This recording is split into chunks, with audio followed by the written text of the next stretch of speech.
We can repeat after me.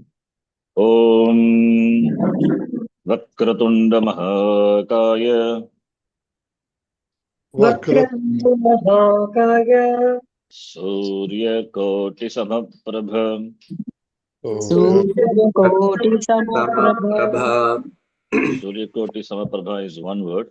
Anyway, it's one word. There should not be any space. Nirvignam Kurune Deva निर्विघ्नं कुरु मे देव Sarvakaryeshu Sarvada सर्वकार्येषु सर्वदा Saraswati Namastubhyam Saraswati नमस्तुभ्यं Varade Kamarupini वरदे कामरूपिणी Vidyarambham Karishyami विद्यारम्भं करिष्यामि Siddhir Bhavatu Me Sada सिद्धिर्भवतु मे सदा Sakshat Kritam Dayanandam साक्षात्कृतं दयानन्दं Paramarthasvarupinam परमार्थस्वरूपम् Tattvajnana Prashastaram तत्त्वज्ञानप्रसारम् Pranatosmi Param Padam प्रणतोऽस्मि परं पदम् Vagartha Vivasampraktau वागर्थाविवसंस्तौ Vagartha Pratipattaye वागर्थाप्रतिपत्तये Jagatah Pitaro Vande जगत्पितरौ वन्दे Parvati Parameshwaro पार्वती परमेश्वरौ Yenaksharasamaam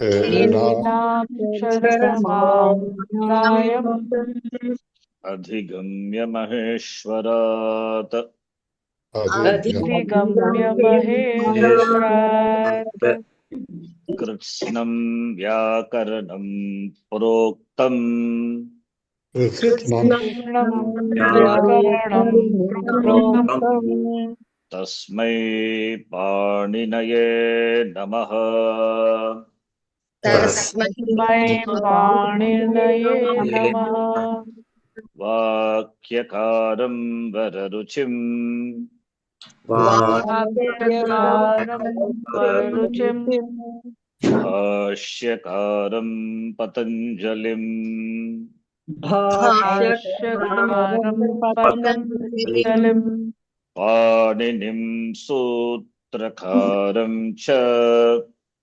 पाणिनिं सूत्रकारं च Pranatosmi Munitrayam प्रणतोऽस्मि मुनित्रयम् Om Sahana Bhavatu ॐ सहना भवतु Sahana Bhunaktu सहनौ भुनक्तु Sahaviryam Karavavahai सवीर्यं करवावहै Tejasvinavadhitamastu ma vidvishavahai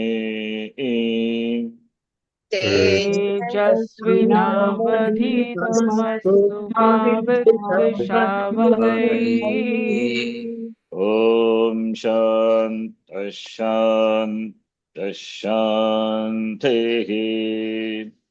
ॐ शान्ति शान्ति शान्ति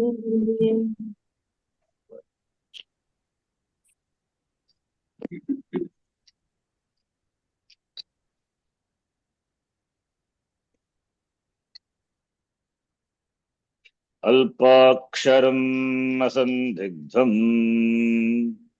अल्पाक्षरम् असंदिग्धम् Saravat Vishwato Mukham सारवत् विश्वतो मुखम् Astobham Anavadyam Cha अस्तोभम् अनवद्यं च Sutram Sutravido Viduhu सूत्रम् सूत्रविदो विदुः Ayun अय्युण्ण Rilak ऋलक् Ong एवम् I ouch ऐऔच् Hayavarat हयवरट् Lan लन् Nyamangananam Jabhain जभै Gadhadash गडदश Jabagadash जगडदश Kapachatata Chatato खपषटतौ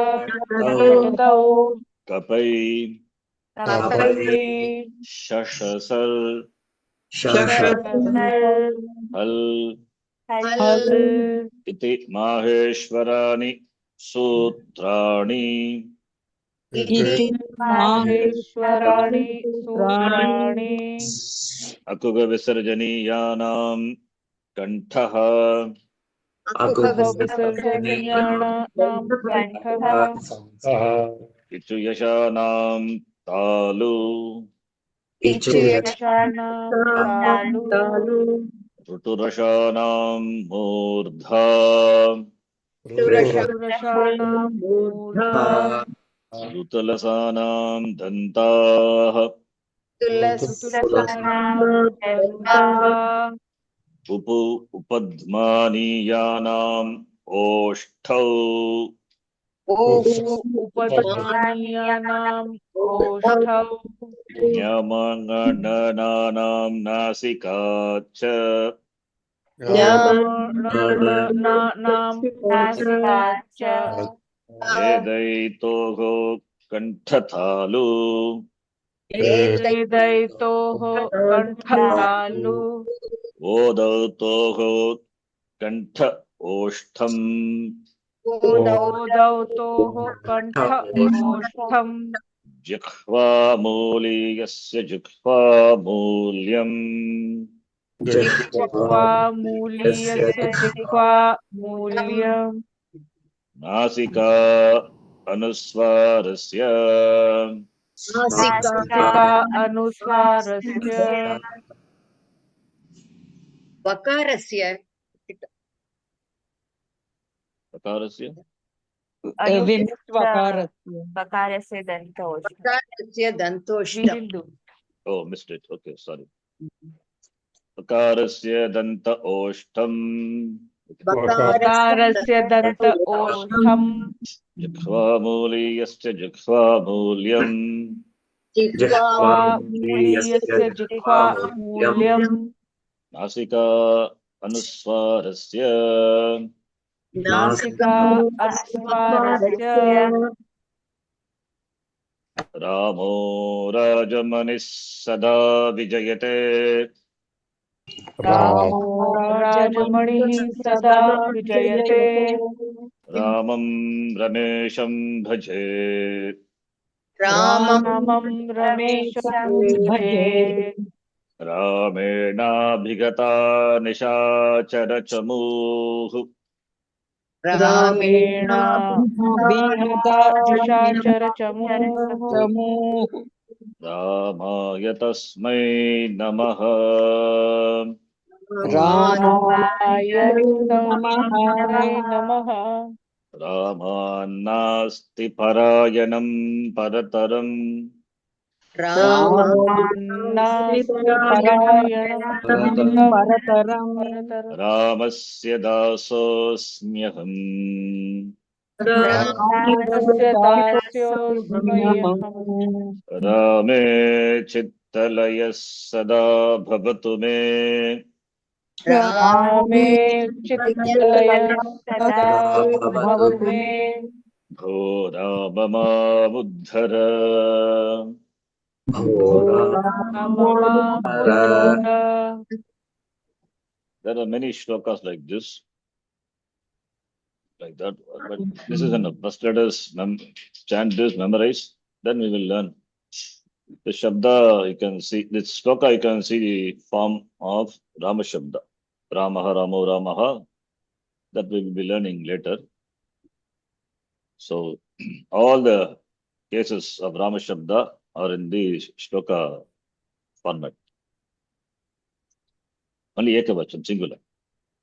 Now, today we have seen some new Prarthana. So, since we know this must begin, we begin with Ganapati Prarthana followed by Saraswati and Guru Prarthana, Sakshat Kritam Dayanandam. You can easily understand. So, offering Namaskara to either we can interpret the shloka, that is offering Namaskara to Swami Dayananda Saraswati, or we can interpret the shloka offering Namaskara to the three Acharyas. My Acharya Sakshat Kritananda and Dayananda, of course, and Paramatmananda. In that way also the shloka can be interpreted.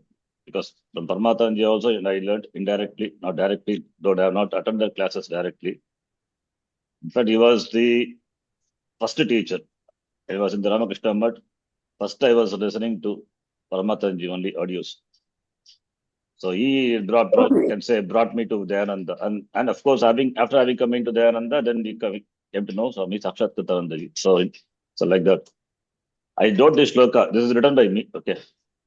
I wrote this and showed to Sakshat Swamiji. He said, okay, good. So I use it as my prayer verse in all my classes. So Tattva Jnana Prashastri. Prashastri, teacher of the Tattva Jnana, Mahatma Jnana. To him, I do Namaskara. Pranataha, Param Padam. He is a Param Padam. Right. Ultimate Padam. To him, Pranataha Asmi, I remain saluted. That's the meaning. Simple. Second shloka that is by Kalidasa, which is in the Raghuvamsha. The beautiful shloka, in fact, which presents the Advaita Tattvam. Like it's a prayer plus it presents the Advaita Tattvam also. Like the word and meaning are inseparable. The word and its meaning. Vak is the word, and Artha the meaning. So Parvati and Parameshwaru are inseparable, and they are the Jagat of Pitaro. They are the parents of the world, right? So therefore, Namaskara to Parvati Parameshwaru, they are compared to the word and meaning. As word and meaning are inseparable, so to the Parvati and Parameshwara, Jagataha Pitaro, Aham Bande, I do Namaskaram Karomi, Iti Prarthana. Okay. Then this is the Dhyana Shloka we do, through which we offer Namaskara to Panini Maharishi. Yenakshara Samamnayam Maheshwara. From Maheshwara, he received the Akshara Samamnayam. Akshara Samamnayam is another name for Pratyahara Sutrani. What we chanted, Ayun, Riluk, Evom. That is 14 sutras. They are called Pratyahara Sutrani or Maheshwara Sutrani or Akshara Samamnayam. You can call by any name. Akshara Samamnayam. Collection of Akshara, the letters. Adhigamya, having obtained from the Lord, Maheshwara. And he wrote the entire Vyakaranam. He wrote. Who wrote? Panini Maharishi. To him, Namaskaraha, Namaha, my Namaskara. Okay. This is, you will see traditionally it is chanted in all the Vyakaranam class, in Sanskritam class you will see. And the next shloka is offering namaskara to the Munitraya, the three Munis. Sutrakara is Panini Maharishi. Okay. Bhashyakara generally we mean Shankaracharya, right? But here Bhashyakara is Patanjali. In grammar context, when we say Bhashyakara, in fact we use Mahabhashyakara to distinguish from Bhashyakara, Shankaracharya. We say Mahabhashya. In fact, Bhashyam is called Mahabhashyam. Bhashyam to the Sutra is called Mahabhashyam, written by Patanjali. Therefore, Patanjali is called Mahabhashyakara. Okay. So now we can differentiate Bhashyakara, Mahabhashyakara. And you can study Bhashyam, Shankaracharya Bhashyam, you will see is now following the style of Patanjali Muni, in fact, in his Bhashyam style. So here Bhashyakaram is used, not in Shankaracharya, referring to Patanjali. Okay. Mahabhashyakara, Patanjali. And of course, Vartikakara, Vararuchi, Vakyakara, otherwise called Vartikakara, Vararuchi is, another Acharya in the tradition, Vararuchi, otherwise called Katyayana.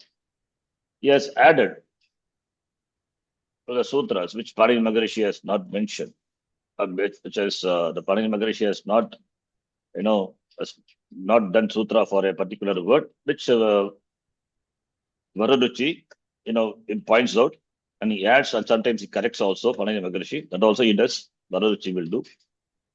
So therefore, these are the three Munis.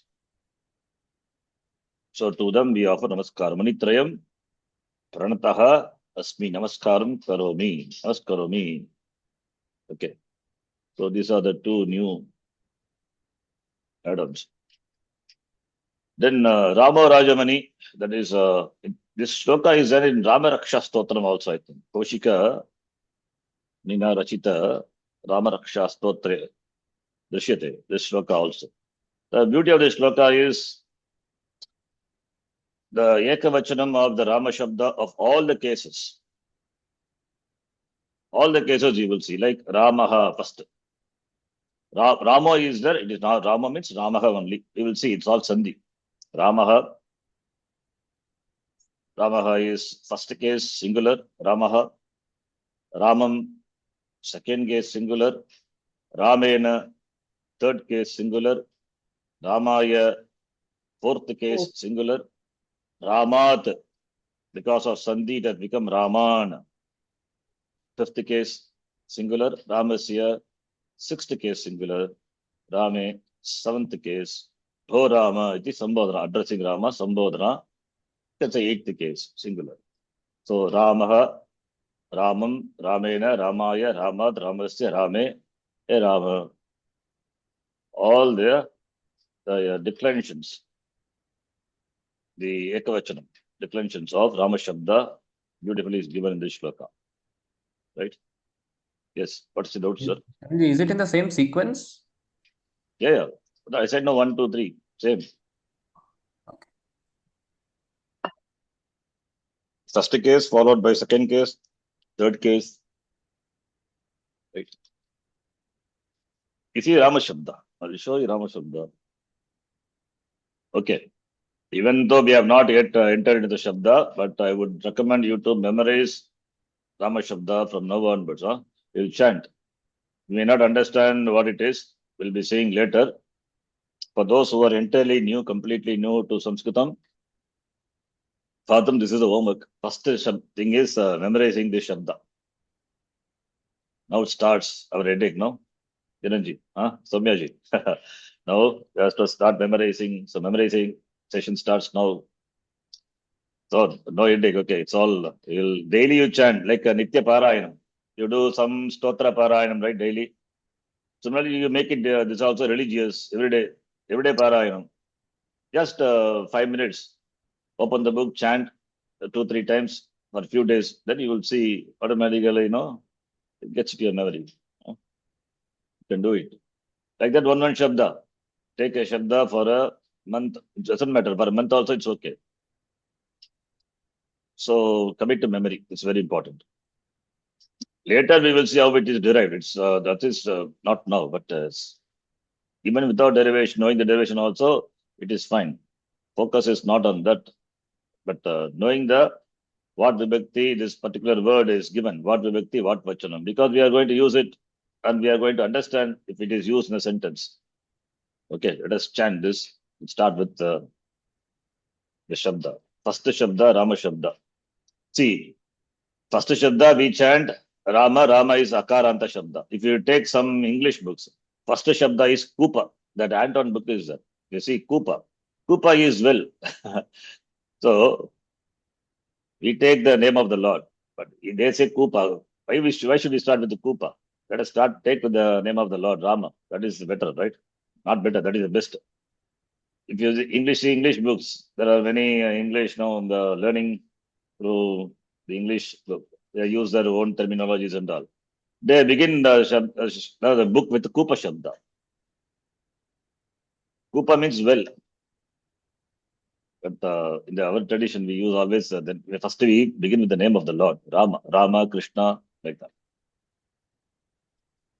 Okay, let us, this Anton book, what I said, it is used, it was used. I don't know whether it is still used by, it's used in the schools to teach the students. Mainly that matriculation and all those days. Now also it is, the book is there. I don't know whether it is taught the schools following that book. We will be using that book actually for translations and all later. We will do that. We will not see the exercise. I mean, the lesson part. We are interested only in the exercise part, the translations. Robert Antoine, right, sir? And Robert I don't know Antoine. Robert, is it initial R? Yes, maybe. Yeah. Published by Allied Publishers. So we will be using that book. Of course, we will Infant Reader and any other books. You know, I have some books. Maybe we can use that also. Let us see. So let us start with this Shabda. You can repeat. Akarantaha Pullingaha Rama Shabdaha. Akarantaha pullingaha Rama Shabdaha. Don't be scared if I say you have to memorize. You can memorize it. It's not a big thing. It's easy. You take it as your daily prarthana. You are taking the name of the Lord only, Rama. Just do 5 minutes chanting. So you will see it is automatically, it's memorized. So it's not even a problem at all. One Shabda, Rama Shabda. All Akaranta Shabda, Remember I told the Akarantaha Pullingaha iti, that this is a description of the Rama Shabda. Before you decline, you describe. What is the Shabda? What is the word Shabda meaning? What is the translation of the word Shabda? Remember, I used Noun base. noun Noun base. base. Let us not use word because word can, Shabda means word, Padam means word. Noun base. Noun base is better because noun base is a Prakriti. It will be refined by adding the pratyas. So after adding the pratyaya, you get the Padam, the refined word. That we use Padam. So noun base, noun form. Shabda is noun base, and from that we get noun forms. These are the noun forms. How many forms are the noun forms? From one noun base, how many noun forms are derived? 7. 24. 7 into 3, 21, or 8 21. into 3, 24. The Sambodhana, last one is same as Pratama. Therefore, we can include or you need not include it. Same. So 21 you can say same. Only difference is Sambodhana, that Visarga is not there for Eka. Otherwise, you can say 24. 8 into 3, 24 forms. Okay. These are the known forms. Padam, Padani, and Rama, the known base. So the line, first line, I mean the heading or whatever it is description. It is defining the Shabda. Rama is a noun form, noun base, which is a masculine word, and it is ending with the verbal akara. It means it is Ajanta Shabda, Akaranta Shabda. Okay. Ramaha Ramo Ramaha. Ramaha Rama. Ramo Ramaha. You can repeat 2 times. रामः रामौ रामाः Ramam, Ramau, Raman, रामं रामौ रामान् Ramam, रामान् Ramena, Ramabhyam, Ramaihi, Ramesh, रामाभ्यां रामैः रामेण रामाभ्यां रामैः Ramaya, Ramabhyam, Ramebhyah, रामाय रामाभ्यां रामेभ्यः रामाय रामाभ्यां रामेभ्यः Ramat, Ramabhyam, Ramebhyah, Rama, रामात् रामाभ्यां रामेभ्यः रामात् रामाभ्यां रामेभ्यः Ramasya, Ramayoho, Ramanam, Ramas, रामस्य रामयोः रामाणां रामस्य रामयोः रामाणां Rame, Ramayoho, Rameshu, रामे रामयोः रामेषु Ame, रामे रामयोः रामेषु He Rama, He Ramo, He Rama, Hey hey Ram. Ram हे रामो हे रामाः हे हे राम राम हे रामौ हे रामाः this he is not important. He or bo or whatever it is. Rama, Rama, Ramaha only. A is given just to make you see the distinguish from the Pratama. That's why sometimes Pratama and this Sambodhana, this will be look same. Here it is not. At least one difference is there. Almost same. One difference. What is that? Visarga is here. Here it is not. Otherwise it is same, right? So therefore he. So when you say Hey Rama, then you know it is not Pratama, it is Sambodhana Pratama. It means it is eighth case. These are called cases. First case, second case, third case, fourth case, fifth case, sixth case, seventh case, and vocative case we call in English. Sambodhana Pratama. Pratama Vibhaktihi. Dvitiya Vibhaktihi. Tritiya Vibhaktihi. Chaturthi Vibhaktihi. Panchami Vibhaktihi. Shashti Vibhaktihi. Saptami Vibhaktihi. Sambodhana Pratama Vibhaktihi. How many Vibhaktis are there? 7 plus 1. Therefore, Vibhaktayaha, Bhagavachanam. Vibhaktayaha. Vibhakti is Ikaranta Shabda. When you decline that, Bhagavachanam will be Vibhaktayaha. That we will not see. Don't worry, huh? It will be too much. First, Rama Shabda, you memorize. If I give any word, you should be able to tell what Vibhakti, what Vachanam. Suppose if I say Rama Anam, what Vibhakti? third, Not third. Rama Anam, I said. Rama, तृतीय बहुवचनं षष्ठी विभक्ति Next बहुवचनं case, plural. plural. Right? Tritiya, suppose, sorry. Tritiya, what is the Pratama, Ekavachanam? Ramena. रामेण रामेण Now you can see until later you start saying. It's a very memorization. Huh? It's easy. It's not, I mean, it's not difficult. It's a matter of practice. Okay, you will get it. First, start with Rama Shabda. We'll be chanting, now in almost in all the classes. Even though we know the Shabda, we will keep chanting of the Shabdas, Rama, Hari, etc. So this is your homework. Okay, please do it. So you have got Shiksha Sutra, Mageshwara Sutrani, Shiksha Sutrani, there's Rama Shabda, there's 3. Okay. Now, this Pratyahara, which already I introduced, right? Pratyahara, now we will see more on that. Sharanji, I have a question with Rama Yes. Shabda. Hmm. In school, we had learnt it this way. We do the Prathama and then Sambodhana, then It's Dvitiya. okay. In books also it is given like the Pratama and Sambodhana Pratama and then Dvitiya will come. But this order, please follow. This will be better. Okay. Sambodhana, we are not much, at this point. Sambodhana is more than Sambodhana, these 7 cases are important. Sambodhana only when you address someone, so you put it at the last. So first 2, 1, 2, 3, 4, 5, in that order, you please memorize it. Same Okay. order, in this order. You can, in Shabda Manjari, a book I will share later. There also you will see Sambodhana, Pratama will be placed after Pratama, I think. After Dvitiya, or Pratama, whatever it is. But that order you don't follow, you follow the same order. It will be easy. 1, 2, 3 means you will be able to easily memorize and connect. Now you see Ramaha Ramam Ramena Ramaya Ramat Ramasya Rame. This is what in the shloka. Ramo Rajamani Sada Vijayate. The Ramaha is the Ramam Mesham Bhaje.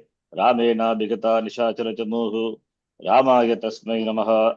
Ramat Nasti Parataram. Right? Ramasya Dasaha Ahamasmi.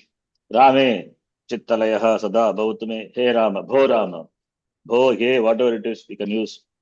Bho Rama, Mam Uddhara. Please lift me up. Thoda lift kara de. Yes. Now, this is. Sorry, one other. All the numbers, are they Strilinga? Because they're all in Dirgha ending. It is not complete actually. Pratama Vibhaktihi, I said. Vibhakti is, I'm not writing Vibhakti because it is Vibhaktaha is a Pratama Vibhaktihi, Dvitiya Vibhaktihi.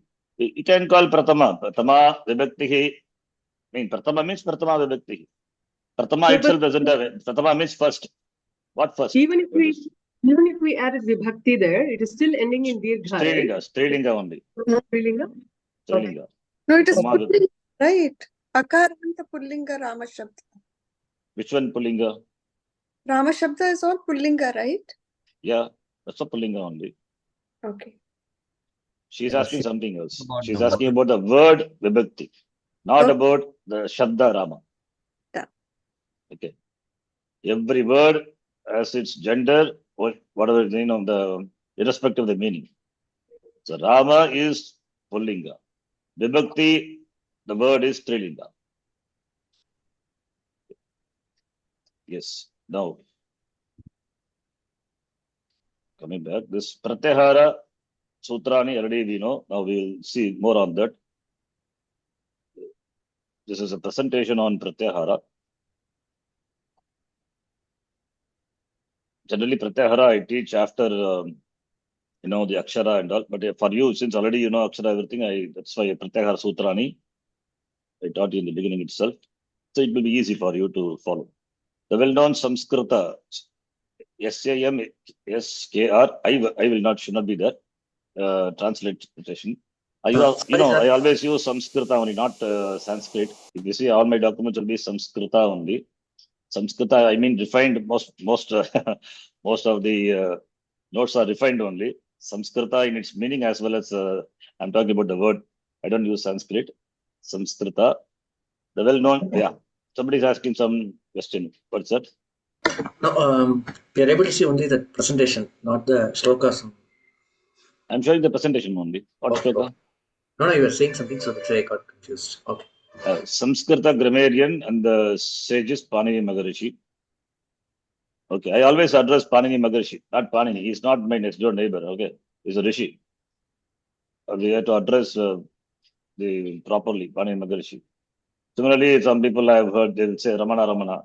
As well, Ramana is our next door person. Is our worker Ramana Maharishi, not Ramana. Huh? Puji Samaji can address. Puji Samaji can say Shankara says so and so in this, that he can say. We should not say Shankara. We should say Shankaracharya. Shankara Bhagavad Pada. Okay. Those who have authority, they can do. We don't have authority. We have to address them properly. Okay. Similarly, Ramana Maharishi. Similarly, Panini Maharishi.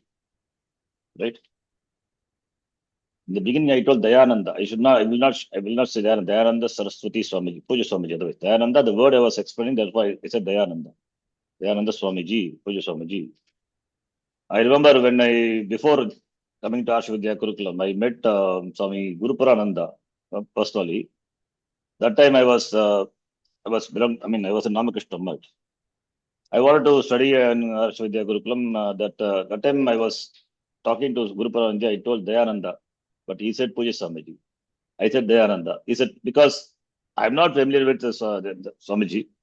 So I used, because I was reading his Gita home study book that time itself. That means in 2006 something. So I referred to him by Dayananda that, but he was also saying Puja Swamiji, Dayananda Swamiji, like Saraswati ji. Okay. So that Maryada is important, huh? Okay. So Panini Maharishi, his name is Panini. We'll talk about Panini more on Panini, and he has got many names also. He's also Maharishi. See, and the interesting thing is, Panini Maharishi was the most dullard student in the class. And he became the most intelligent student later. So the guru of Panini Maharishi, was not happy. So he was almost, he was discarded, or he considered him as the most dullard student. But his Guru Patni, he told Panini, you do tapas. You do tapas on Lord Shiva. Shiva will bless you with all knowledge. Then he went to a mountain and did tapas. Then Maheshwara revealed himself and revealed the Maheshwara Sutra. From there, the entire thing started. Then he became, the Vyakarna. We wrote the entire grammar, the Ashtadhyayi, the Vyakarna system. That became a system and still alive. That system, so many systems have been there before, gone. And now this is the very widely read and popular grammar system which is available is this system, Panini's Maharishi's grammar system. His famous sutra work on Sanskrita Vyakaranam is known by the name Ashtadhyayi. From the name itself, we can understand. Ashta is 8. Adhyaya means chapter. A book of 8 chapters. Ashtanam Adhyayanam Samaharaha Ashtadhyayi. That is why we give the Vakya. Don't worry about that Vigra Vakya. A book of 8 chapters. 8 chaptered book. That is in the form of a sutra work. Sutra means Sutra Lakshanani. That's what we are going to see. But anyway, you know the shloka. What is a Sutra Lakshanam? Alpaksharam. Alpaksharam Asamdibdam Sarvat. Each Lakshana, these are the Lakshana, Sutra Lakshana. How many Lakshanas are there? 6. Shat Lakshanani, 6. So each one we will see in detail. These are here. Sutra Lakshanani, characteristics of the Sutra. This is not only for Ashtadhyayi, any Sutra, Brahma Sutra, whatever Sutra you take, right? Shota Sutra, Grigya Sutra, whatever Sutra available, we should follow. Except Narada Sutra. Narada Bhakti Sutra is something different. So you will see a lot of Kriya Padans and all used, but still called by the Sutra. We don't know why, but still called by the name Sutra, Narada Bhakti Sutra. Anyway, a Sutra must have the above 6 features. Only when it has a 6 features, then you can call it as a Sutra. By the Sutrams, Sutra Vido Viduhu.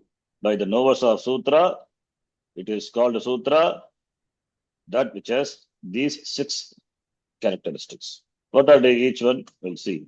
First one, Alpaksharam. Akshara means letters, Varna. Alpa is little. So, Alpam cha daha aksharam cha. A sutra must have minimum number of letters. It must be brief. So, it can also be inferred from that the number of sutra also should be minimum in a work. So, number of sutra should be minimum. And number of words in a sutra also should be minimum. And number of letters in a sutra also should be minimum. As short as possible. Right? So, no, the Ashtadhyayi has got 4,000 sutra. The same 4,000 sutra can be stretched to 8,000. Why not? 80,000 also possible. But he has made it into 4,000, which cannot be compressed further. If you compress, it will lose its, the brevity, and then may arise some ambiguity. So it should be asandigdham, free from any doubt also. That is also important lakshana.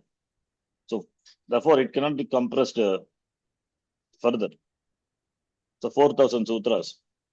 4,000, I'm just saying, it is 3,986 or something. Numbers vary, of course, from books to book. Now, the next one. Alpam. Alpam in terms of, not in terms of meaning. Alpam in terms of aksharam only. Okay. Alpam in terms of meaning will be a dosha, defect. So in terms of the letters, in terms of letters, in terms of words, and also in terms of sutras also, it means the information is tightly packed. This is what encapsulation in Java, you see, Java programming, if those who know, they know encapsulation, polymorphism. These are all something new concept which software people think they discovered. Already there in our Sampradaya. It's all these are in an encapsulation format. Okay. And it's if you unfold the Sutram, you can write books and books and books on this. So many commentaries are now starting from Siddhanta Kaumudi onwards are available for Sutra. A sutra, a single sutram, you see, can be opened like a book which contains many information tightly packed. A long paragraph or description cannot be called a sutram. That's why it's a Narada Bhakti Sutra. Though it is called a sutra, but it's a long sentence. Sentence having the Kriya Padam and all. In Sutra, you will not see Kriya Padam. Kriya Padam will not be there. See Brahma Sutra, you will not see any Kriya Padam. There is no verbal, the verb will not be there. Because it is unnecessary, it is understood, not required. But Narada Bhakti Sutra you will see. And it is like, it's a long descriptive sentence. But anyway, I'm not criticizing that. It is called a Sutram. It is a wonderful work, right? So that is Narada Bhakti Sutram. Chandilya Bhakti Sutram also is there. Because it is brief and concise, it becomes easy. This is another thing. Why it is compressed like this? Because it is easy for memorization. It means the Ashtadhyayi has to be memorized.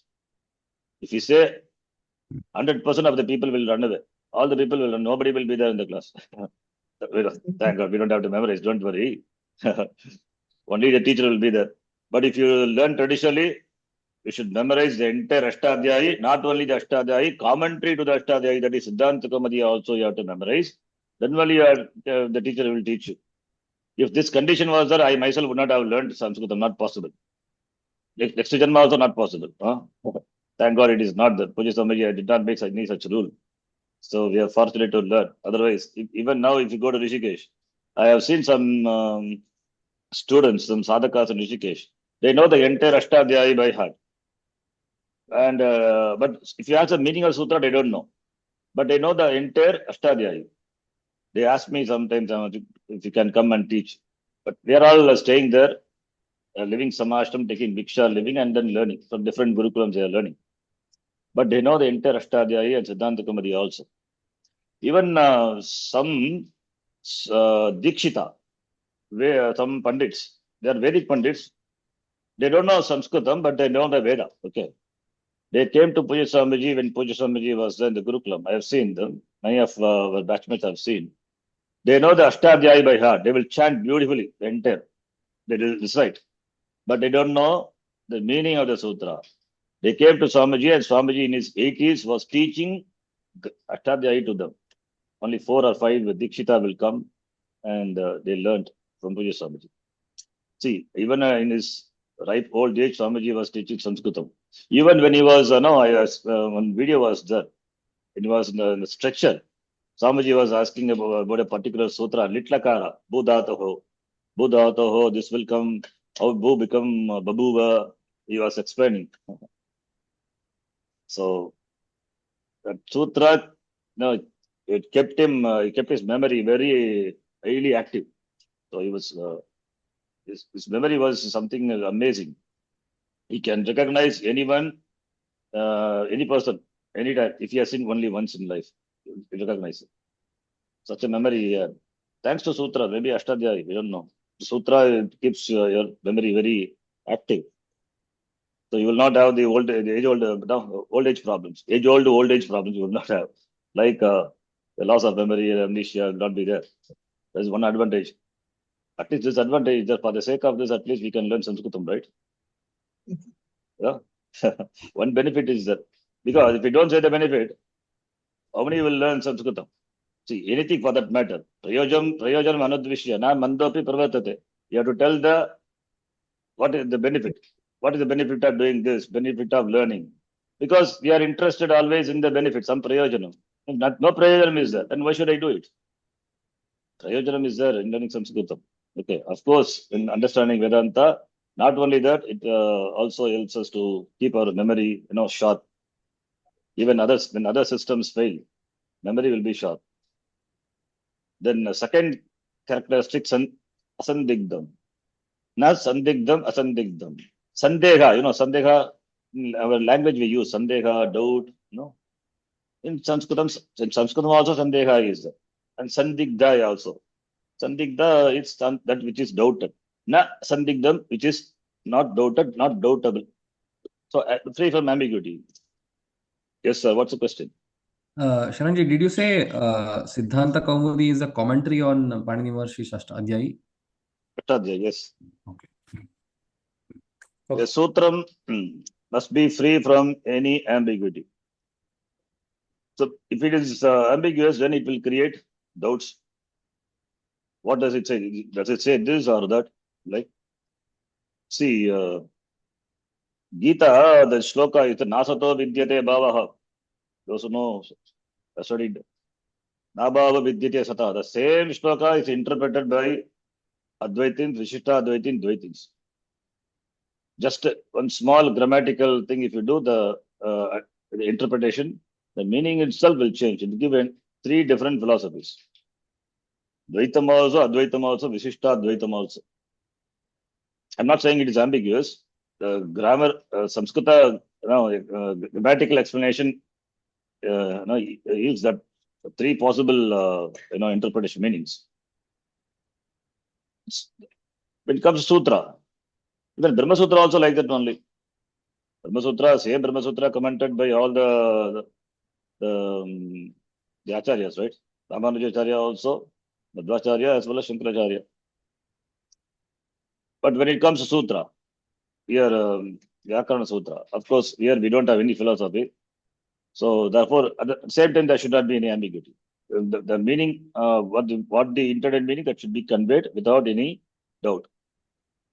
Because it is unambiguous, therefore it is not subject to various interpretations. That is one of the important lakshana. Okay.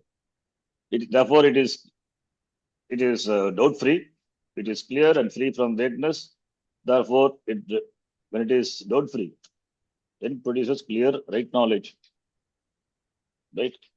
Doubts are pratibandha. In Vedanta also we say no pratibandha. Samshaya sagita jnanam is ajnanam only.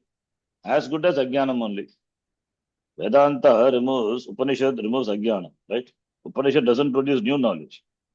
Samshaya sagita jnanam, it is ajnanam only. Pratibandha. Pratibandhaka jnanam is ajnanam only. Apratibandhaka jnanam is jnanam. That alone gives moksha. Pratibandha means obstacles.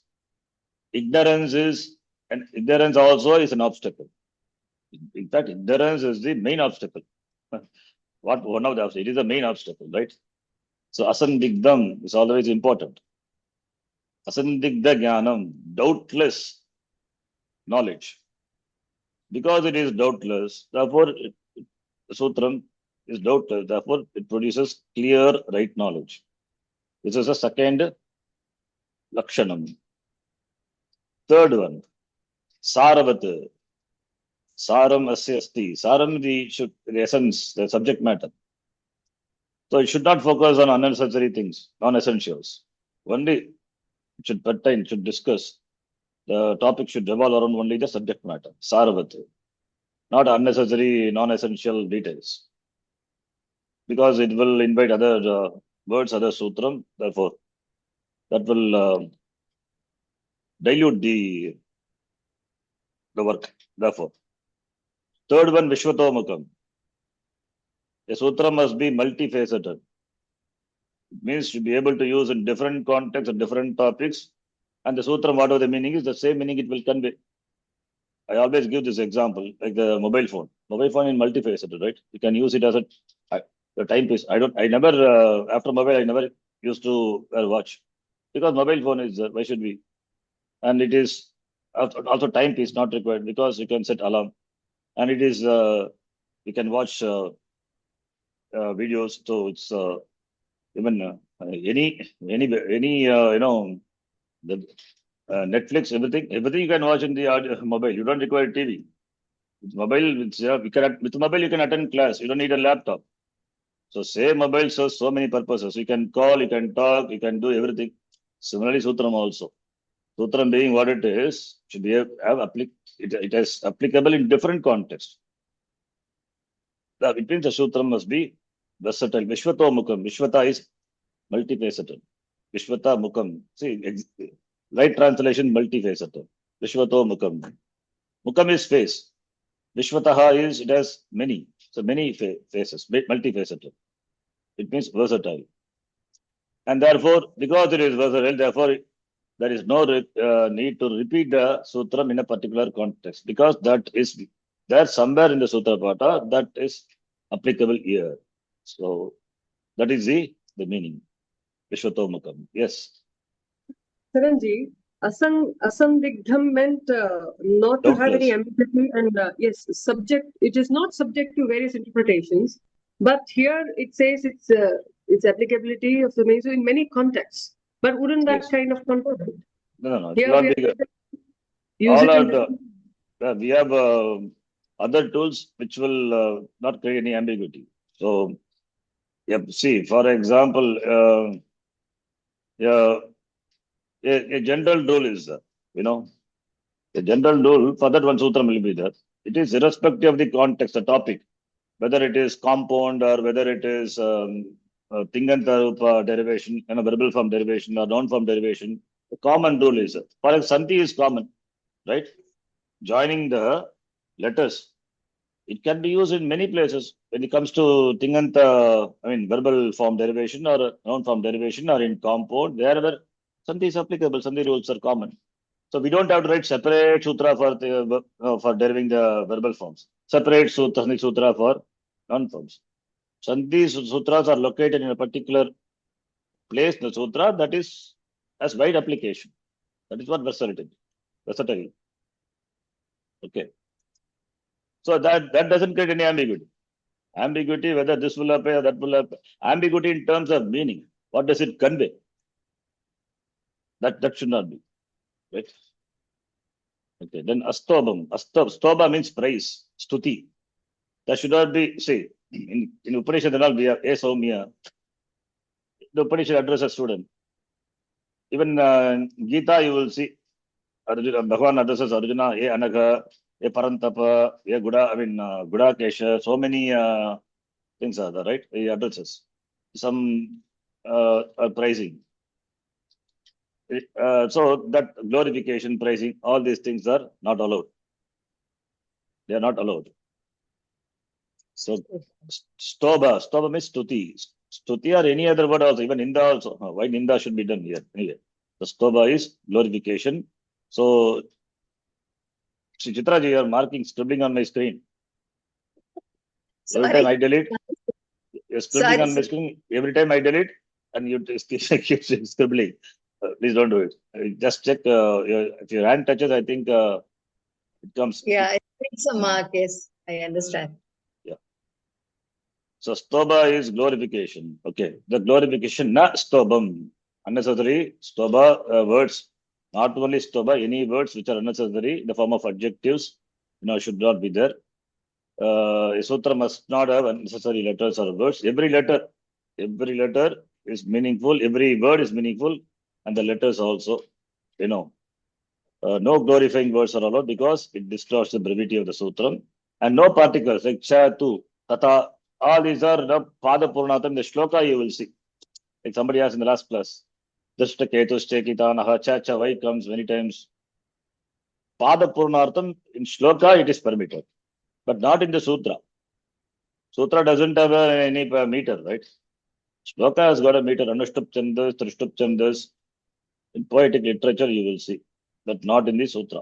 Therefore, no adjectival or interjectival words. And this is famous one. Putrotsav manyante vayyakaranaha. By saving a letter, they feel how much happiness they feel, no? As though a son is born to them. Putrotsav manyante vayyakaranaha.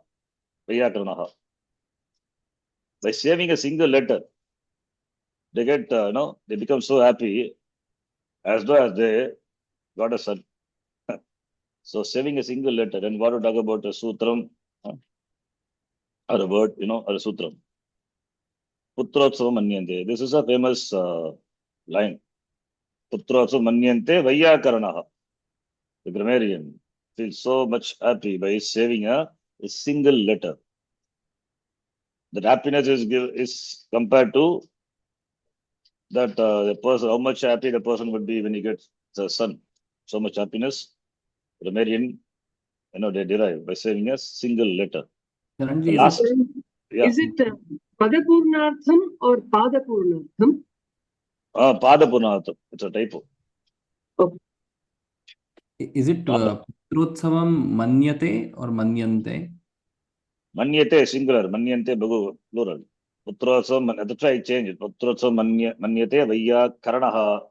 Vayyakaranaha means I would have said Manyante. Okay. Singular. Then the last one is Anavadyam.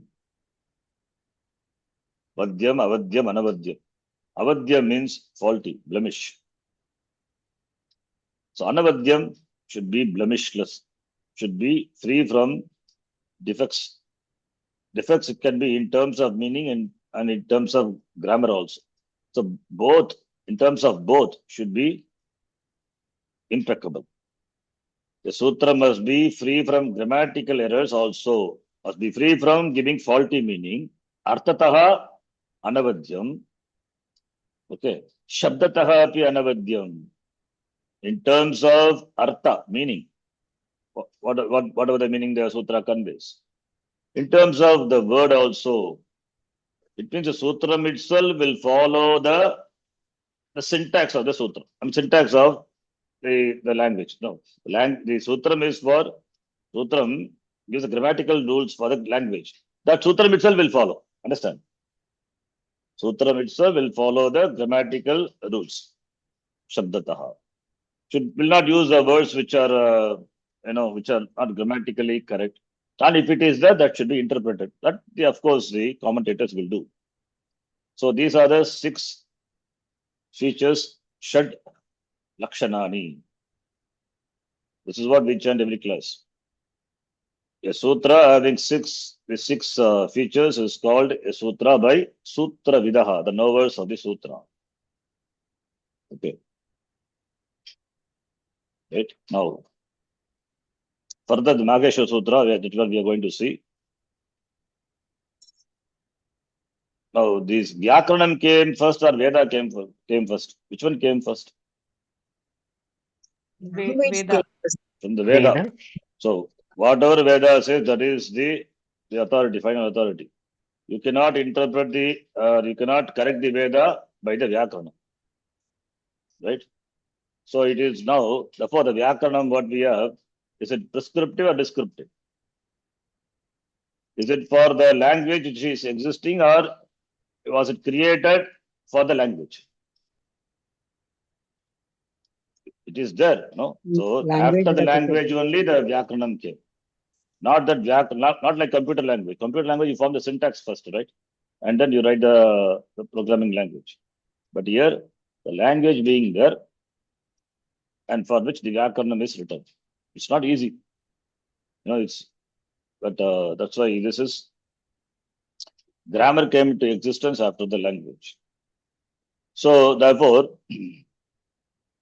when we study Vyakaranam, we will study certain rules and you will see that are violated in Veda.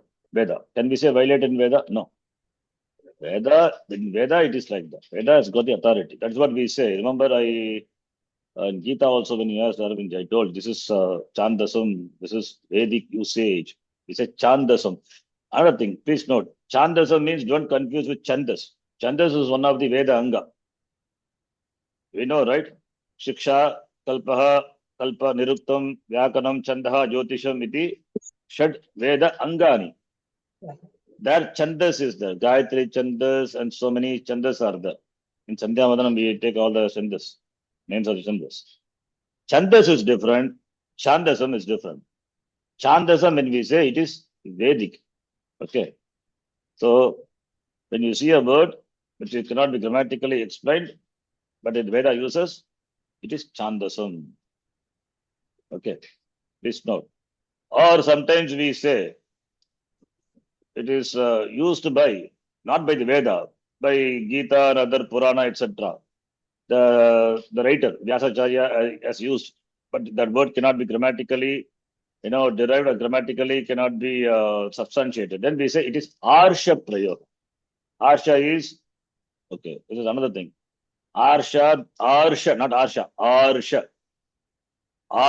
Many people where A-R-S-H-A, Harsha Yoga. It is nothing to do with the Harsha. What is Harsha, Moda, Sukha, Dukkha here? Arsha, double A. That is proper. A, you have to put one stroke on the top. Arsha means Rishehe Idam. It is derived from the word Rishi. Nothing to do with Harsha or Harsha. Arsha, Rishehe. From the Rishi, this Vidya has come. That is why Arsha Vidya Gurukulam. Okay. So now, Vyasacharya and all, you would have, if you see in the Gita and all, so there's some words which grammatically it is not correct. But Vyasacharya used, can we say it's a violation? No. It is Arsha Prayoga. Rishis have the authority to use. We don't have authority.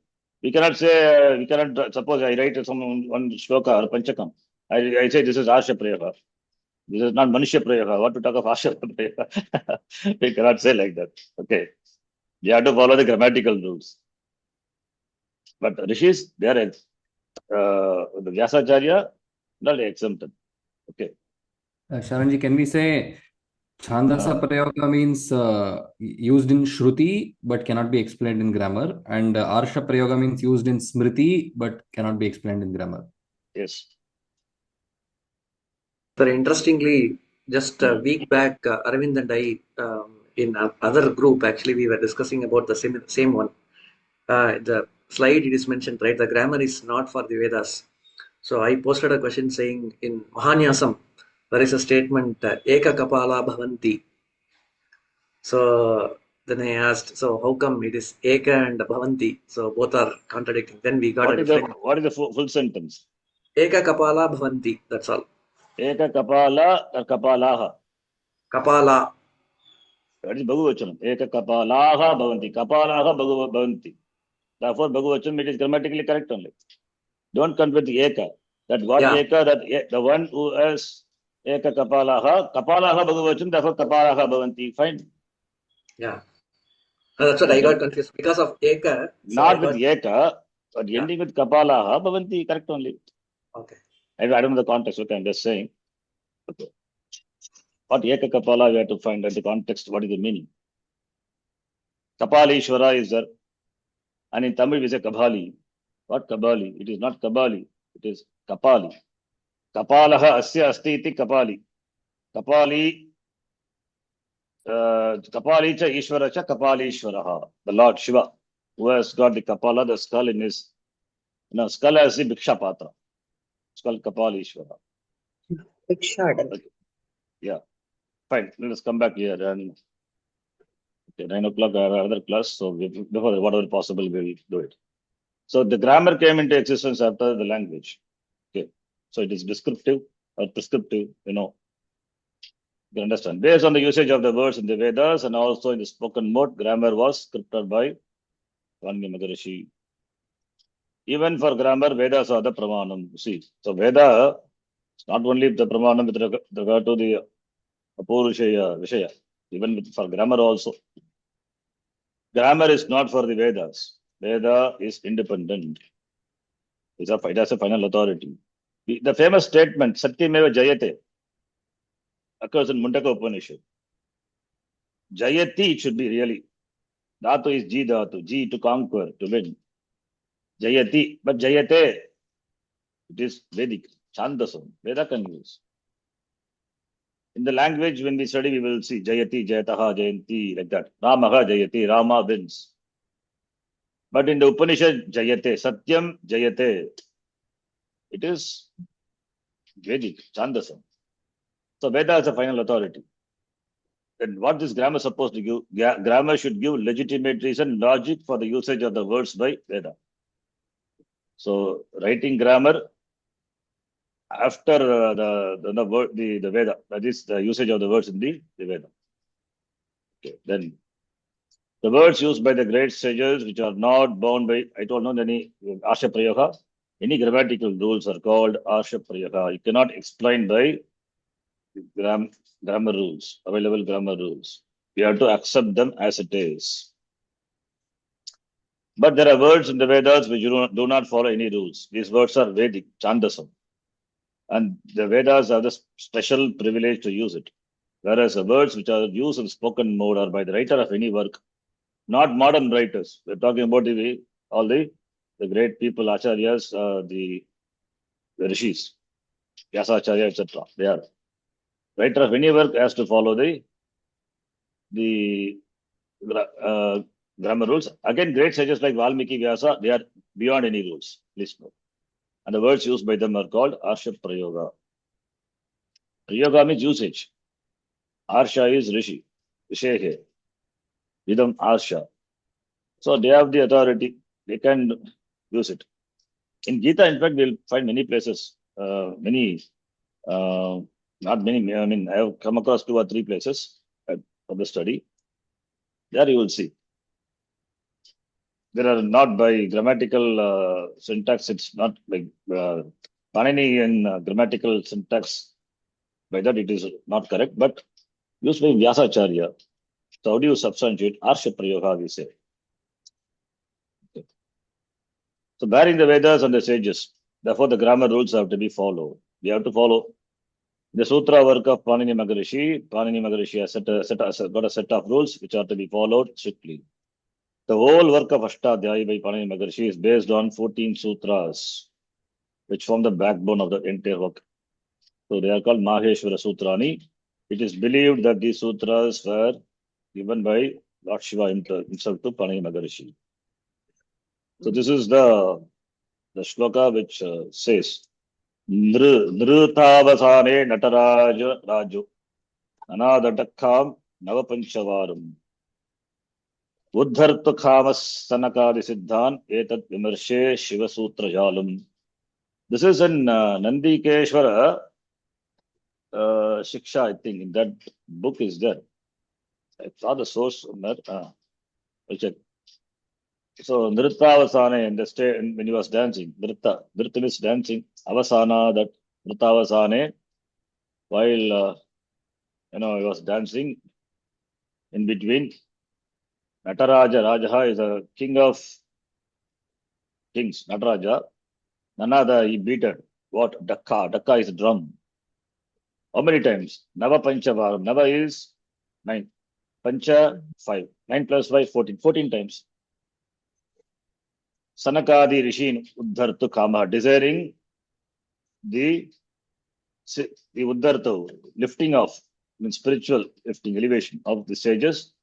Etat Vimarshe Shiva Sutra Jalam. Shiva Sutra Jalam was given iti aham vimarshe iti. This is the Vakya statement of Nandikeshwara. Okay. So Lord Shiva, the king of dance, at the end of his dance, Avasana means at the end of his dance, Avasana, sounded his drum 14 times, Navapanchavaram. Each time the drum was shaken by the Lord, a particular sound came, and therefore 14 beats, therefore 14 different sounds, and it was heard by Panini Maharishi distinctly, and I gave in the form of 14 sutra. That is called, they are called Maheshwara Sutrani. Charanji, in the previous Yeah. slide, is it Nritta or Nruta? Dirgha only. Dirgha. Yes, that's how the shloka is. Nrutavasane. Yes, Nrutavasane. Then the Maheshwara Sutrani, we know 14 sutras. Maheshwarat Agatani Sutrani, Maheshwara Sutrani. The sutra which has come from Maheshwara, Lord Shiva, therefore Maheshwara Sutrani. These sutras should be memorized by the students for forming Pratyahara meaning grouping of letters. Grouping of letters, Pratyahara, which already we have seen. In fact, I gave you homework. The homework is at the end, so you'll see that. The 14 sutras, they cover the entire Varnamala of the language with a change in the order. It is not the same order of the Varnamala. And some Varnamala, some you will see they have got extra letters also, like Murdanya, Lakara, etc. Okay, those and all you will not see in the sutra. Visarga, you will not see in the sutra, Nageshwara Sutra. Visarga is not there. Anuswara also not there. Upadmanya not there.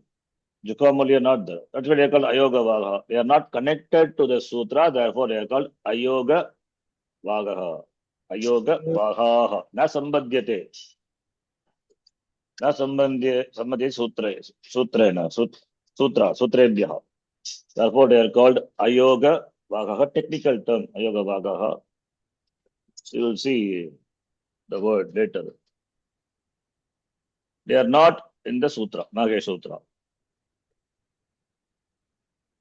Okay, now let us take the first sutra, Ayivun. The first sutra starts with the vowel and ends with the consonant, Ayivun. You will find all the sutras ending with a pure consonant. A pure consonant, what's a pure consonant? It doesn't have any vowel. The last consonant of each sutra is called by the name It letter. It letter, indicator letter, or marking letter, whatever name you call it. It is It letter. Not only here this last consonant of the sutras are called It, but it is a name, it's a sanya. It is used to refer to many other, other letters also. We will see later when we study Sandhi. At the time I will introduce. So It letter is important. Just know the name It. Now Ayivun. What about what is a nakara there? It letter. Rilit. Takara. It letter. Evom. No. It letter. So therefore all are It letter. I ouch. Chakara. It letter. Then how do you form the pratyahara? Start from any letter, must end with an It letter. You cannot start with the It letter. Start with any letter, and the pratyahara, the grouping must end with the It letter. It letter can be anything, any of the, but not in the any order you like. The same order as in the sutra. You cannot fit the order. Order of the letters in the sutra and order of the sutra also. You cannot form, for example, Ek. There is no Ek. A is there, then Kakara is before. You cannot take the It letter of the second sutra. A, the first letter of the third sutra, and the Kakara is the It letter of the second sutra. You cannot form the Pratyahara Ek. There is no Pratyahara Ek. You cannot form at all. You can form Eng or H like that. Okay. Start from any letter. Then, therefore, we can form how many groups? Many groups, consisting of the letters of the 14th sutra in the ascending order, top-down order, this note. The order cannot be flipped. And we can form groups only in the order of the sutra. That is called Pratyaharaha. Pratyaharaha, Bhagavachanam. Like Rama Shabda. Pratyaharaha, Pratyaharo, Pratyaharaha. Just be learned, no? Ramaha, Ramo, Ramaha. Ramaha is singular. Ramaha, plural. Bhagavachanam. Pratyaharaha, Bhagavachanam. Because going to be, we are going to see some 41 Pratyaharas. A Pratyahara can be formed with any letter of any sutra and ending with any It letter of any sutra in the ascending order. It must end with an It letter. The order should be strictly followed. These are the two important rules to be followed. Then the first Pratyahara An. So An, the first grouping, beginning with the vowel Akara, ending with the It letter Nakara. Therefore, the content of the Pratyahara is A, I, U. Nakara, that is the It letter, should not be considered as part of the Pratyahara. All these things I taught you, right? Remember? Before that we saw. Yeah, just a slide is there. Just showing you. You can follow. Then yes. Next Pratyahara, just a sample Pratyahara. Ik. Starting from the letter Ikara, which is the second letter of the first sutra, and ending with the It letter Kakara, which is a last letter of the second sutra. Therefore, the It letter is the following one. Therefore, we can form Ik. Now tell me, what are the letters it covers? E, U, R. The 4 letters, right? Yes. It's not 4, in fact. I would say it is 60 plus 36, 66 letters are there. Similarly, here also, it is not 3 letters, just 3 letters. In fact, there, how many are there? 54. You know it, I taught you, remember? With the Manudatam, Suritam, Yes. Trasvam. Nasalized. Akara stands for Rasva, Dirgha, Pluta. With the nasalized, without nasalized. 2 types. With the Swara, Udata, Anudata, Swarita. 3. 3 into 3 into 2, 9, 18. So each one, 18, 18, 18. How many forms there? 54. Right? Forget about 54. A stands for the language, at least we know, we must know. This is because Akara is that Pluta and all, you don't see that in the grammatical operation. So Rasva Dirgha. So Akara, Rasvakara, it stands for Dirgha also. Similarly, E, U. At least we should say 6, minimum 6. It's required for our application. Here also, similarly, how many are there? 2 plus 2 plus 2 plus 1, 7. You can say 7 at least you must say. But if you have understood what we discussed before, you must calculate and say that is E stands for its 18 forms, O stands for its 18 forms, and R and L, they are mutually Savarna. Each one has 30, 30, therefore 60, 60 plus 16, sorry, 60 plus 18, so like that. R and L are Paraspara, mutually Savarna. So Ru has got 30 letters. Likara also has got 30 letters, Savarna letters, similar letters. So 30 plus 30, 60. And E and U, Ikara has got 18. Nukara also has got 18. So for 18 plus 18, 36. So 36 plus this 60, 96 letters are that, in fact. 96. Swamiji, was this lesson taught earlier? Because I'm not able to understand the start of it. Yeah, it taught before. We Oh. just see the previous. I think I sent you the notes also before. Yeah, the YouTube channels. Okay, I'll check them. It's okay. That's not important now. We will see that again. The context will come later. We'll see. But at least you must understand E stands for Dirgha also. Ukara stands for Rasva Ukara stands for Dirgha Ukara. Rikara stands for Dirgha Rikara. What about Likara? It doesn't have long form. Okay. Long form. It can have Pluta, but no. Only Pluta. Okay. So these are the contents of the Pratyahara of the grouping of the group Ik. Then the following points you have to remember. In the sutra, not only short vowels, this is what I told you. Not only short vowels are present, even though there is no mention of long vowels, the presence of short vowels brings its corresponding long forms. That's called Savarna Varnaha. Savarna, similar letters. Similar in terms of Ucharanam, Asya, Ucharana Sthanam, and Prayatna, right? When can you call? Yeah, Tulyasya Prayatana. When can you call 2 letters are similar? When there is Tulyatvam, Tulya Samana. Similarity. In terms of Ucharanam, place of pronunciation, and Prayatana. So Akara and Akara, they are similar. How do you say they are similar? Because Ucharana Sthanam is Kanta. And Prayatana, don't worry about Prayatana. Prayatana also same only. So therefore, Akara and Akara, they are Savarna to each other. Similarly, Ikara and Ikara, Ukara and Ukara. And Rikara and Likara, you have to know them as Savarna. Even though Ucharana Sthanam is different, that is why Vartikakara comes here. He says, this is just Savarna to each other. Even though Panini Maharshi doesn't mention, but Vartikakara mentions. Okay. So it means in those days, the language, they are considered to be Savarna. The Vartikakara was that probably I would have thought this also should be included because this is how in the languages. This is how the language was continuing.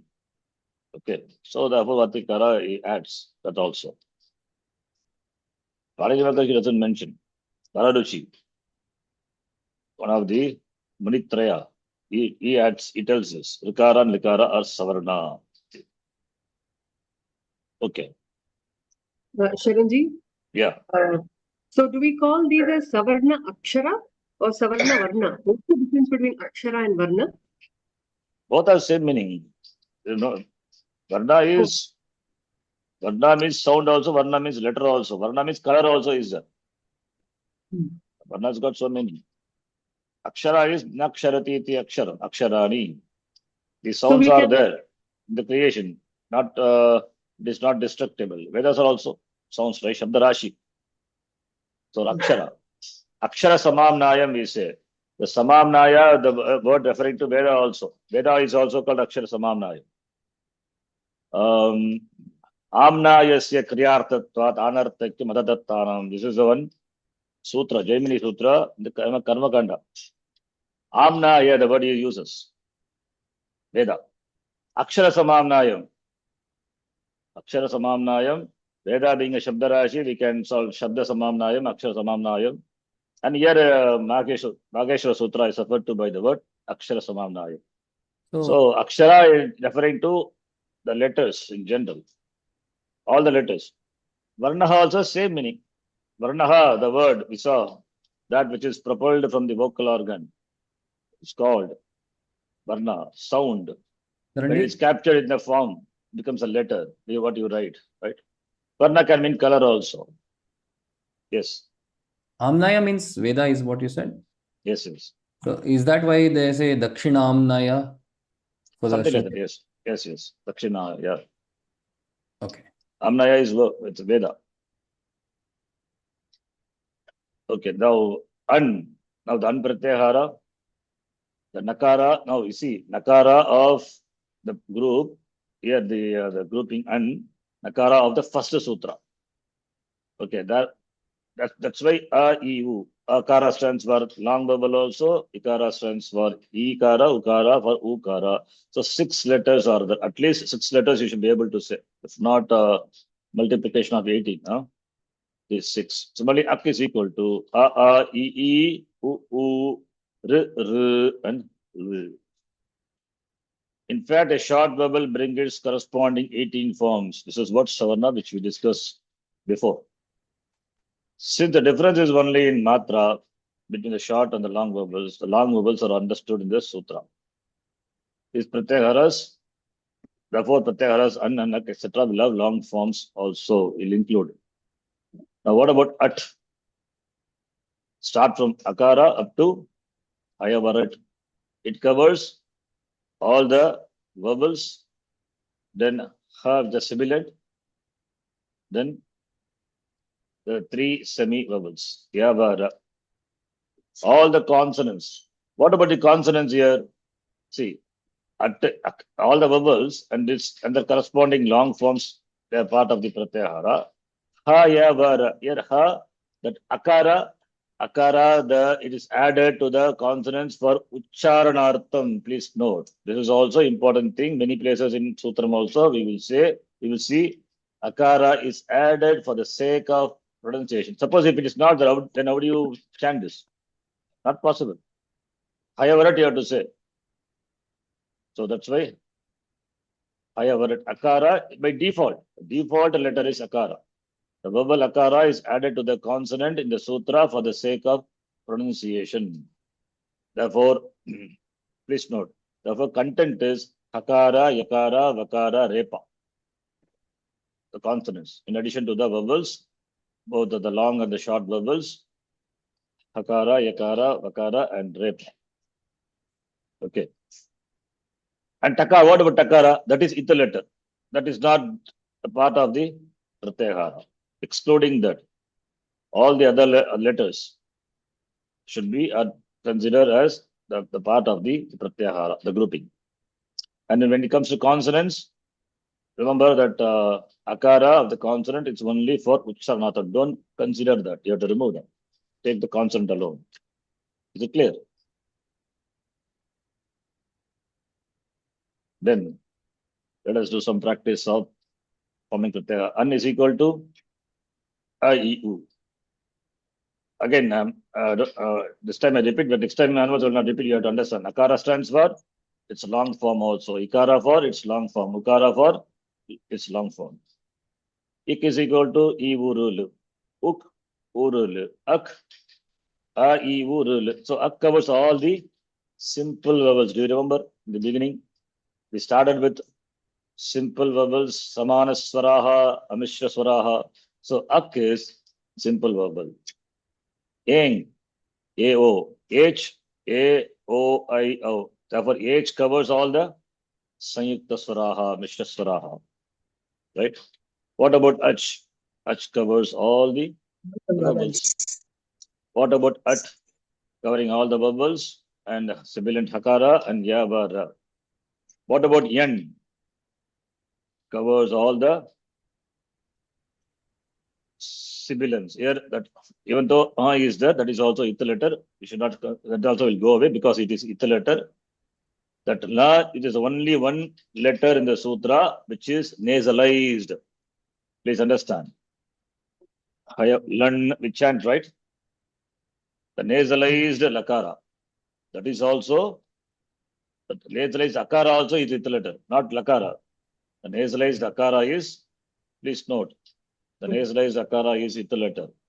So Itha letter, in the beginning, 1 minute. In the beginning, what I said, all the consonants, the last consonant of the Pratyaha Sutra, the sutras are Itha letter. Now you can see the Lakara, that La was, which is there, that is that nasalized Akara, that is also It.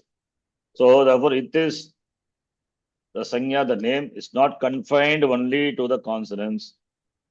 That Lun, that La, the letter, has got two components, Lakara plus the nasalized Akara. The nasalized Akara is also It letter. Please note. Therefore, the content is Lakara only. The content is Akara. So you need to note this. All the last consonants of the Pratyahara Sutra, they are It, number 1. And nasalized vowels, anywhere you see in the sutra or in the Upadesha, that is also It. Please note this. Yes, what's your question? So in the previous Pratyahara, do we say the nasalized form of La? It's La, or do we just say La? The nasalized Pratyahara? No, so Yavara, La or La? That A is Itha letter. You can dismiss that also. I just wrote it like this, but Lakara only.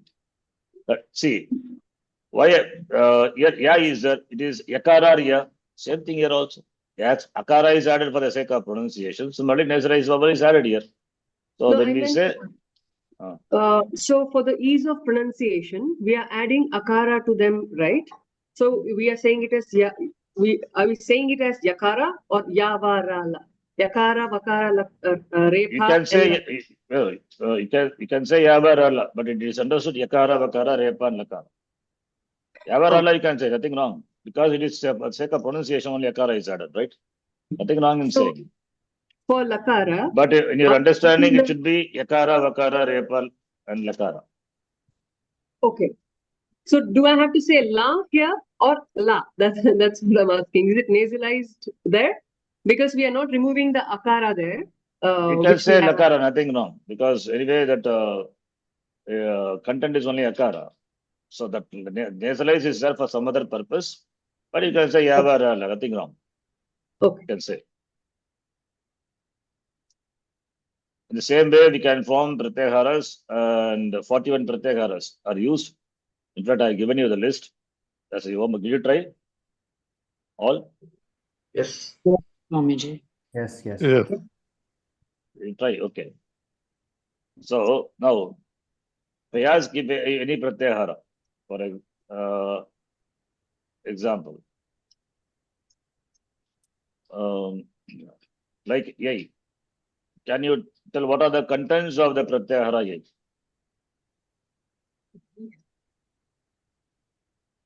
Hmm? What are the contents? Yai is Yavarala. la, nya, ma, nga, na, Gana. a, tha, dha, dha, ja, ba, ga, da, da, kha, pha, Dash. ha, cha, Atapai. ta, pa, i. Kapai. So you have to say from starting from, there's a simple, you can say it easily, just in one word. It Yai. includes all the consonants except sibilants. Yes or no? Hmm. Yes. It Semi includes vowels all and the it includes all the consonants except sibilants. Hmm. So that's the easy way. That's what, see, when you say like that, it's easy, no? Otherwise, you will chant the whole sutra from the starting from right? Ha ya varat and ya varat, not required. Now, how can you do this? See, it's easy way. You can see this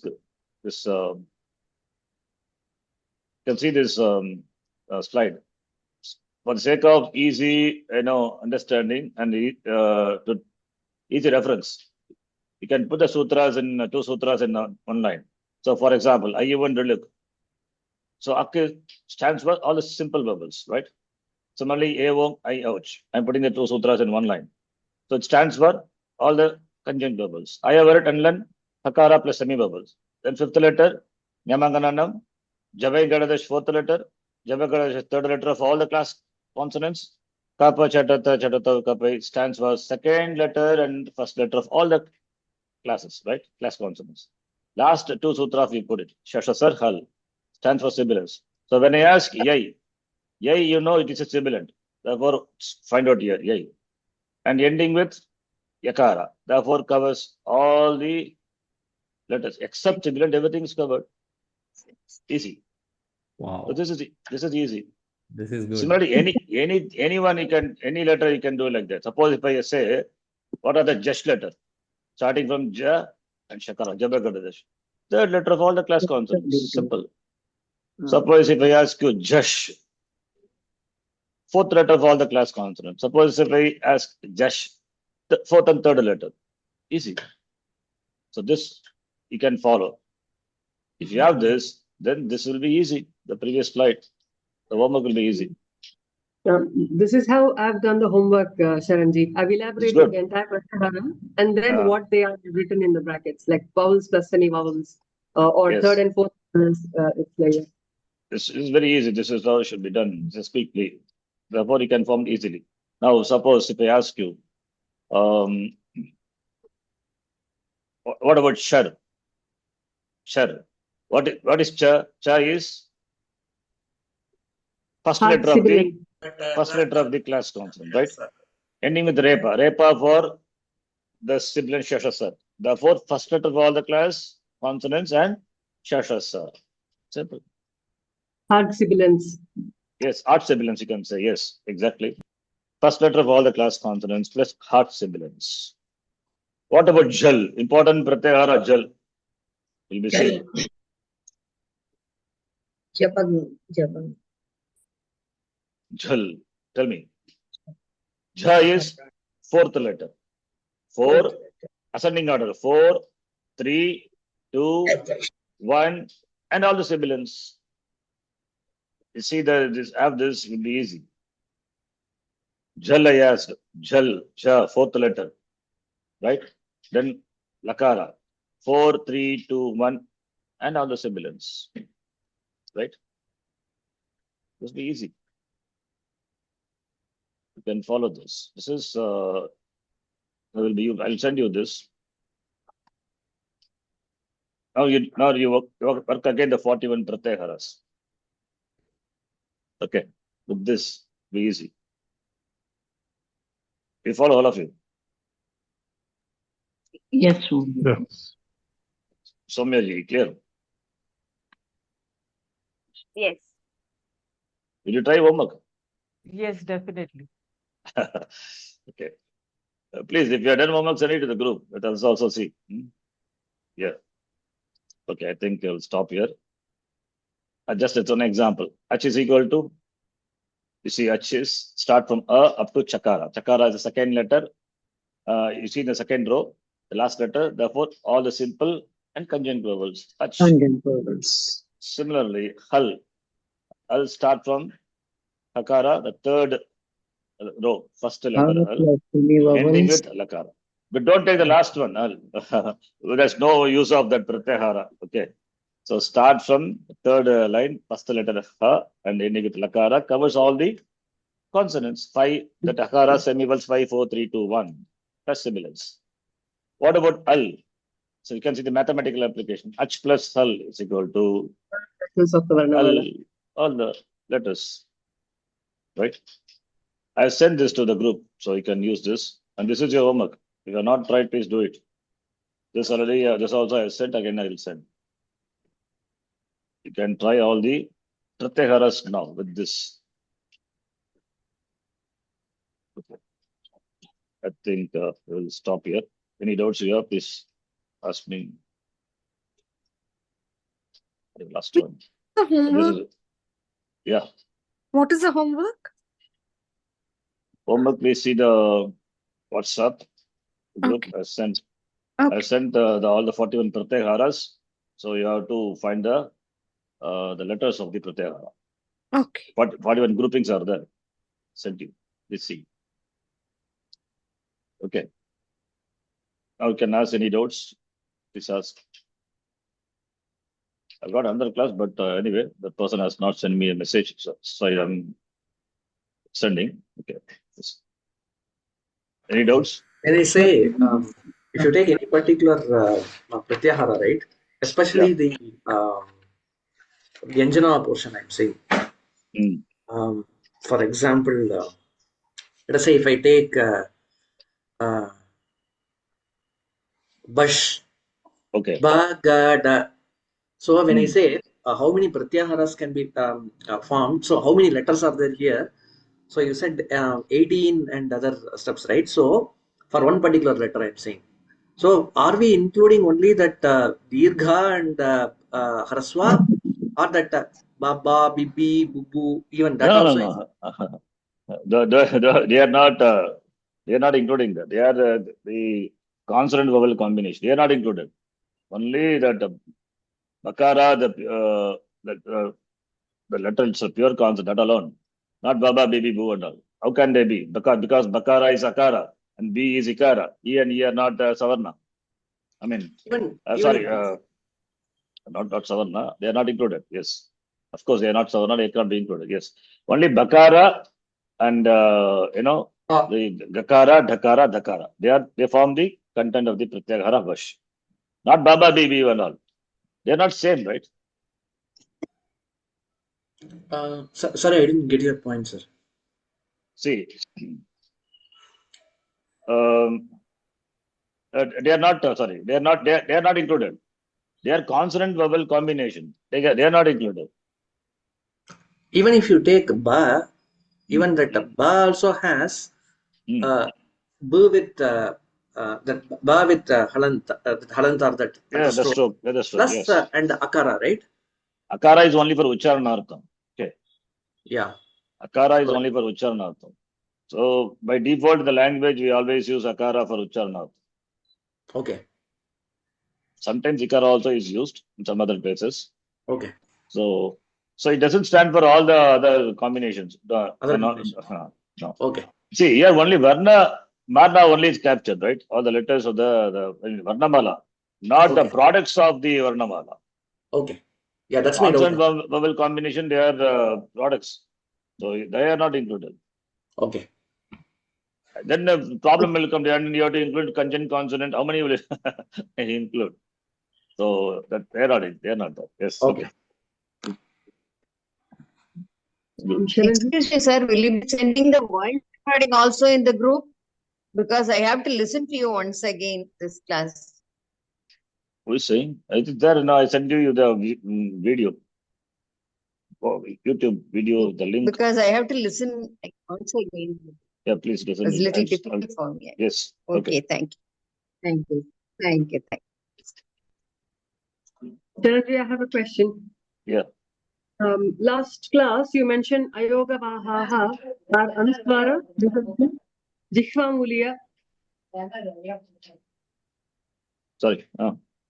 Last class you mentioned Ayoga Vahaha, there are 4, Anuswara, Visarga, Jihvamuliya and Upadhvaniya. Yeah. Is it as per Panini? Because we had studied Ayoga Vahav are only 2, that is Anuswara and Visarga, but you also included Jihvamuliya and Yeah, you Upadhvaniya. can say Ayoga Bhaga, Visarga and Anuswara, but I included Jihvamuliya Upadhvaniya because the sound is, that other Visarga is there. That also included. What is not mentioned in the sutra is called Ayoga Bhaga. So Jihvamuliya and Upadhvaniya also not mentioned. That's why I call it as Ayoga Bhaga.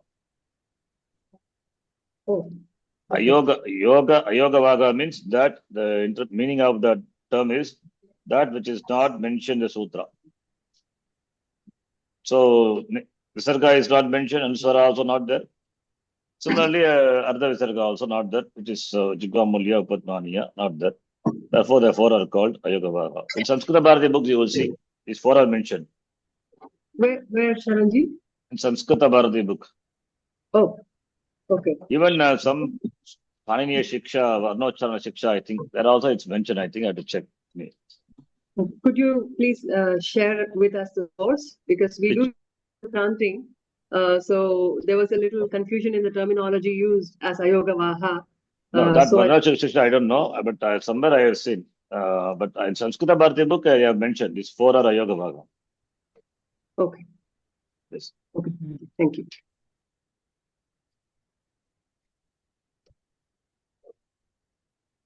So Yogaha Sambandhaha. Sambandhaha Navahati. Sambandha is not there for these 4 with the sutra. It's called Ayoga Bhaga. Okay, that is the meaning. But other than we can say they cannot be independently pronounced. Simple. Yes. Any other thing? Okay. I think we'll stop here. Please, if any doubts, you can watch the video. Okay, those who have difficulty, the Savarna and all I covered before. Somebody asked before. You please check the previous notes. Or notes also, I think share the file document the group. You can go through that about Savarna. In fact, Savarna we will be discussing again. That's why I said, don't worry in case you miss. We'll be discussing the context of Sandhi. First Sandhi, what we are going to see is Savarna Sandhi. There we will discuss again. So we'll stop here. Om Purnamadah Purnamidam Purnat Purnamudachyate Purnasya Purnamadhaya Purnamevavashishyate Om Shanti Shanti Shanti Harihi Om Shri Gurubhyo Namaha Harihi Om. Dhanyavadah. Dhanyavadas, Sharanji. ధన్యవాదాలు. ధన్యవాదాలు ఆచార్య. ధన్యవాదాः.